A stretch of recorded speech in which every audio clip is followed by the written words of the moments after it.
तो hello my dear students, क्या हाल है आपके। उम्मीद करता हूँ खैरियत से होंगे। मैं हूँ आपका केमिस्ट्री का टीचर, आप मुझे जानते होंगे। तो आज जो हमारा टॉपिक है, आज का जो हमारा टॉपिक है वो है मॉलिक्यूलर फॉर्मूला।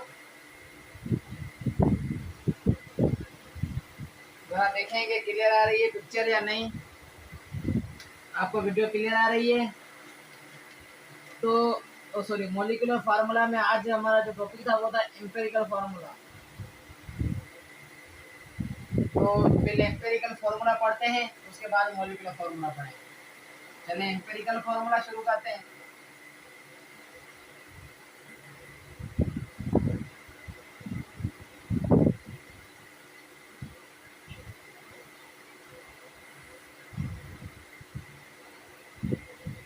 आते हैं एम्पिरिकल फार्मूला। एम्पिरिकल फार्मूला की सबसे पहले डेफिनेशन पे आते हैं। एम्पिरिकल फार्मूला की डेफिनेशन क्या है? which show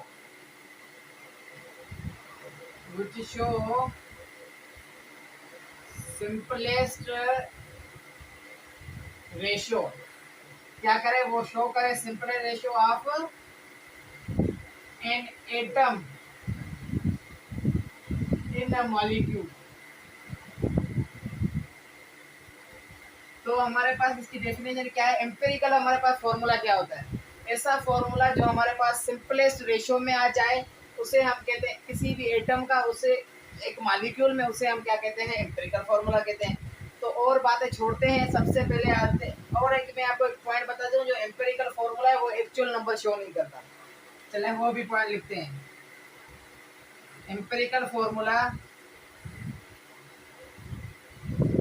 which does not show actual formula, कह सकते does not show actual number of atoms। ये लाइन क्लियर होगी कि हमारे पास जो एम्पिरिकल फॉर्मूला होता है, एम्पिरिकल फॉर्मूला होता है वो हमारे पास एक्चुअल नंबर में शो नहीं होता। अब देखें, जरा एग्जांपल लेते हैं। अब जो हमारे पास एम्पिरिकल फॉर्मूला होता है ना, उसको हम सिंपलेस कैसे करते हैं? जैसे कैसे उसे सिंपलेस करते हैं? उसको उसके रिलेटिव नंबर से डिवाइड करते हैं। जब उसको उसके रिलेटिव नंबर से डिवाइड करते हैं तो हमारे पास क्या आता है? एम्पिरिकल फॉर्मूला सिंपल रेशियो में आता है। जैसे हमारे पास बुक में भी एग्जांपल दी हुई है। क्या एग्जांपल है? हमारे पास है बेंजीन। अब बेंजीन हमारे पास है C6H6। ये वर्ड बेंजीन आपको क्लियर दिखाई दे रहा है? देखें जरा जी, बिल्कुल क्लियर है। चलें, C6H6 बेंजीन है। अब इसको सिंपलेस कैसे करेंगे? इसका रिलेटिव नंबर ढूंढें। रिलेटिव नंबर इसका 2 है, 2 का टेबल लगता है ना इस पे। 3 इसका रिलेटिव नंबर है, मानते हैं। मगर इसका रिलेटिव नंबर इससे बिल्कुल जो है, बिल्कुल रिलेट क्या है? 6 से, जो इसको और सिंपलेस्ट ले जाता है। हम ऐसे नंबर को डिवाइड करेंगे जो इसको बिल्कुल सिंपल में लेके जाए, सिंपल रेशियो में लेके जाए, कम से कम लीस्ट रेशियो में लेके जाए।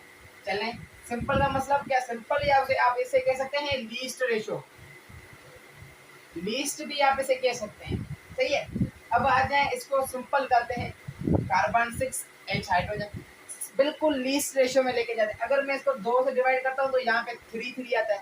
उससे भी अगर हम इससे बड़े या लफ्ज से करें, इससे जो बड़ा हमारे पास नंबर है, अगर उससे डिवाइड करें बोला, उससे कम आता है रेशियो वाला। सबसे पहले आप 2 से करके देखें हम। चले 2 से जब हम इसको डिवाइड करेंगे तो यहाँ पे हमारे पास आएगा C3H3। ये आ रहा है बिल्कुल। 2 का टेबल 6 पे लगा दें, 3 टाइम्स लग गए। अब 3 को करते हैं बड़ा इससे। जब हम 3 को इससे करेंगे, C6H6 को, चले अब 3 से करते हैं। ठीक है, 3 से जब आप करेंगे तो इसका क्या आएगा? C2H2 आएगा। मगर और इसको सिंपल करते हैं, क्योंकि हमें बिल्कुल सिंपलेस्ट फॉर्म में चाहिए, लीस्ट चाहिए, तो उसको और सिंपल करते हैं। चले, इस पे 3 का टेबल लगता है, 6 पे, और 2 का भी लगता है। और किसका टेबल लगता है? इसको 6 का लगता है। चले 6 का लगाएं। जब हम इस पे 6 का लगाएंगे तो ये क्या हो जाएगा? 1:1 में आ जाएगा। तो 1 लिखने की जरूरत तो नहीं है, तो ये आ गया CH। तो इन सब में से, इन तीनों में सिंपलेस्ट क्या है? सिंपलेस्ट ये है हमारे पास। तो हम इन दोनों को छोड़ेंगे, इन्हें पकड़ेंगे। समझ में आ गई बात? इसको छोड़ना है, ऐसे पकड़ना है, क्योंकि लीस्ट रेशियो चाहिए। तो ये काउंट नहीं करेंगे, डायरेक्ट इसमें करेंगे, 6 से डिवाइड करेंगे। चले दूसरा एग्जांपल ले लें, ग्लूकोज का एग्जांपल लेता हूं मैं। C6H6 sorry C6H12O6। बच्चे बच्चे को पता होता है ग्लूकोज का फॉर्मूला। इसको सिंपलेस्ट लेके जाए 2 का कर सकते हैं, मगर हमने 6 का किया हुआ है तो क्योंकि 12 को अगर लेके जाए हाइड्रोजन को सिंपल कर 12 का टेबल 6 पे तो नहीं लगेगा, 6 का टेबल इन तीनों पे लग रहा है। 6 का लगाएं, क्या होगा, C 1 रेशो में आएगा, H 2 रेशो में आएगा, 6 हमारे पास आएगा किसमें 1 रेशो O। तो ये बन गया हमारे पास CH2O। हमारे पास बन गया CH2 बन गया, आप देख सकते हैं CH2O बना। अब हमारे पास कुछ ऐसे भी कंपाउंड होते हैं जो हमारे पास जिनका एम्पिरिकल फार्मूला सेम होता है मगर मॉलिक्यूलर फार्मूला सेम नहीं होता। जैसे आप देखिए हमारे पास एसिडिक एसिड है, यहाँ पे एग्जांपल देता हूँ CH3COOH। एसिडिक एसिड का फार्मूला है, कंडेंस्ड फॉर्म में से कैसे लिखेंगे, C2H4O2 लिख सकते हैं। अब इसको सिंपलेस करें, 2 का टेबल लगा दें, 4 का नहीं लगेगा क्योंकि 4 लगाएंगे तो 2 का नहीं लगेगा। तो चलें 2 का टेबल लगाएं। अब देखें C2H4O2 acidic acid, C6H12O6 glucose. मगर इन दोनों में क्या फर्क है, मॉलिक्यूलर फार्मूला डिफरेंट है मगर एम्पिरिकल फार्मूला सेम होता है। तो देखिए कैसे होता है, रेशो 1 में 2 का टेबल 4 पे लग गया, रेशो 2 में O पे 1 चक्कर, तो ये रेशो 1 में, तो 1:2:1, 1:2:1, रेशो सेम आ रहा है, मतलब सिंपलेस्ट ये क्या, इसका मतलब क्या है, इसमें एम्पिरिकल फॉर्मूला सेम होगा। तो ये हमारे पास होता है एम्पिरिकल फॉर्मूला।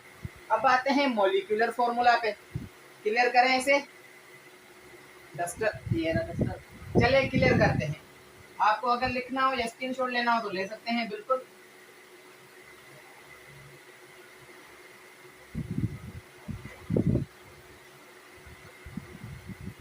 अब आते हैं किस पे, मॉलिक्यूलर फॉर्मूला।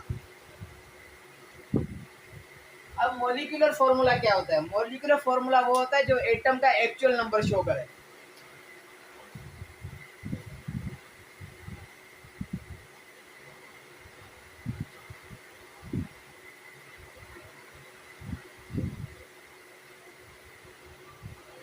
क्या शो करे, show actual number of atom.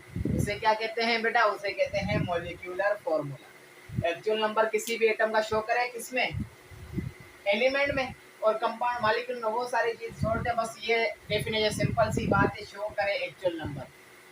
अब देखें हमारे पास वापस से एग्जांपल लेते हैं बेंजीन का। C6H6 फार्मूला है बेंजीन का। ये जो बेंजीन का ये इसका एक्चुअल फार्मूला है।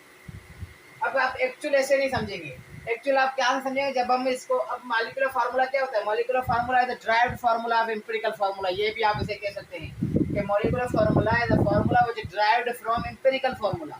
कैसे ड्राइव्ड करते हैं, आए देखें, देखें CH2O अभी हमने किया हुआ है, ये एसिडिक एसिड का भी है और किसका है, ग्लूकोज का भी है।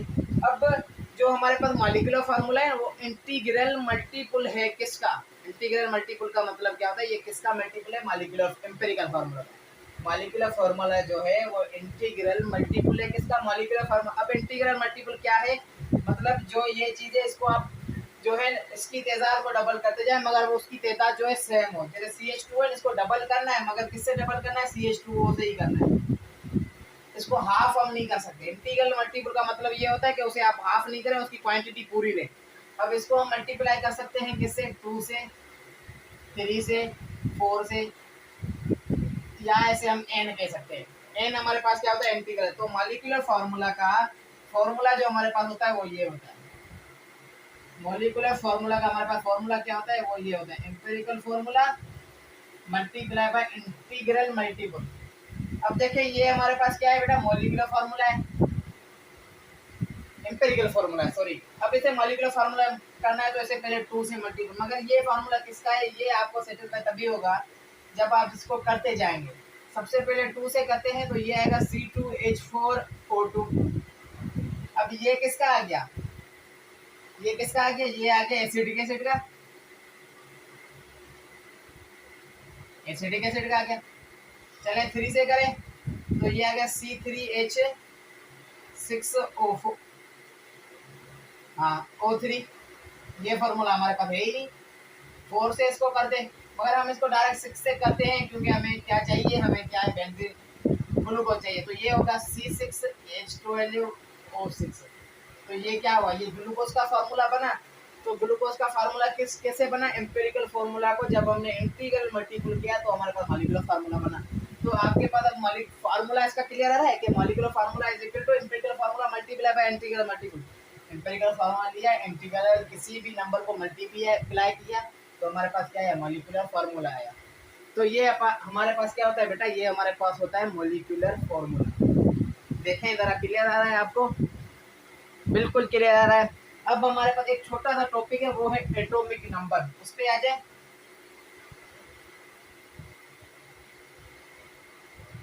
अब एटॉमिक नंबर पे आते हैं, जरा देखें।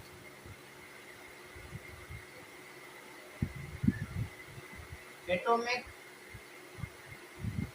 नंबर, एटॉमिक नंबर क्या होता है, डेफिनेशन लाजमी बात है, लिखेंगे। Number of protons present in, atomic number हमारे पास क्या होता है, number of proton present in nucleus. Nucleus में जितने भी प्रोटॉन होते हैं उसको हम एटॉमिक नंबर कहते हैं। और atomic number, A for atomic और एन फॉर नंबर लिख रहा हूँ। Atomic number is expressed by Z. तो ये चीज आप क्लियर कर देंगे, एटॉमिक नंबर को हम जेड से शो करते हैं या एक्सप्रेस्ड करते हैं।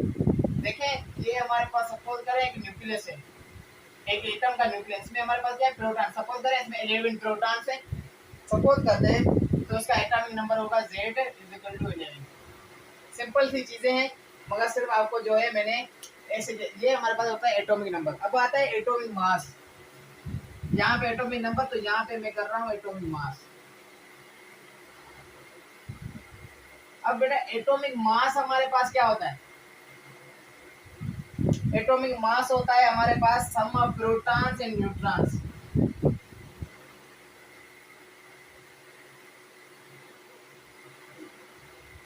सम of protons and neutron. Atomic mass को हम शो करते हैं ए से, सही है। तो इसका फॉर्मूला ऐसे होता है, इसका फॉर्मूला हम ऐसे लिखते हैं, A is equal to proton plus neutron is equal to atomic mass. अब देखें, सपोज करें एक हमारे पास क्या है, एलिमेंट है, एटम है, उसका हमारे पास प्रोटॉन का नंबर है 7 और न्यूट्रॉन है 7, तो उसका एटॉमिक मास क्या होता है, 14 होता है। तो एटॉमिक मास 14 हमारे पास किसका है, नाइट्रोजन।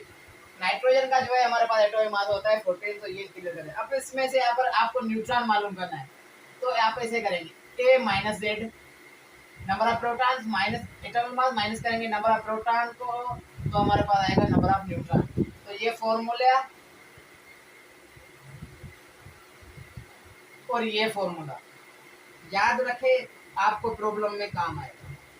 सिंपल सा फॉर्मूला है दोनों, सिंपल सी मैथ होगी और कुछ भी नहीं होगा। इन दोनों के एक एग्जांपल एक एक बुक में दिया हुआ है, वो करते हैं और टॉपिक क्लियर करते हैं।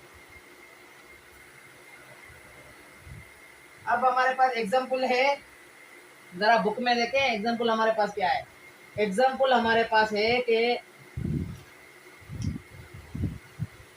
एग्जांपल हमारे पास क्या है,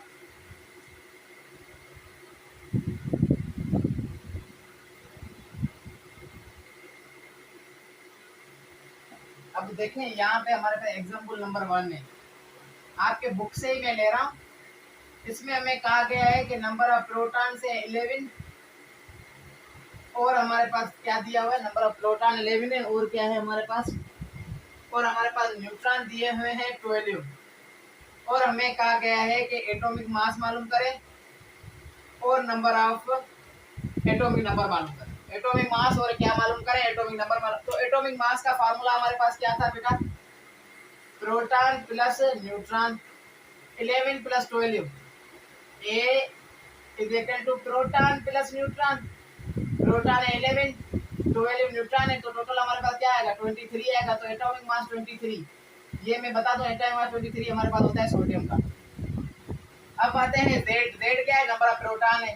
जेड क्या है? एटॉमिक नंबर है। एटॉमिक नंबर क्या होता है? नंबर ऑफ प्रोटॉन होता है। तो परेशानी की बात नहीं है, ये नंबर ऑफ प्रोटॉन ही है तो ये होगा 11।